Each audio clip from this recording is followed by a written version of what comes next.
Hi there everybody, and welcome to another video. On today's video I have this Ford Fiesta.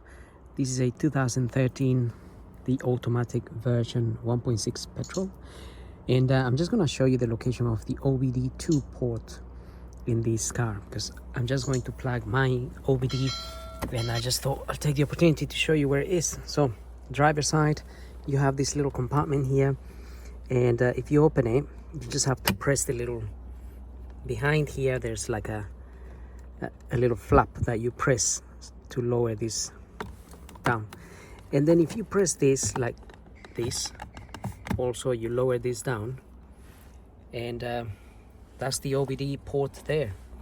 So I'm just going to plug my machine in there, and that should come on automatically. Obviously there's many different types of OBD machines out there, OBD2 machines, so this is just mine, and I'm just running some diagnostics at the moment.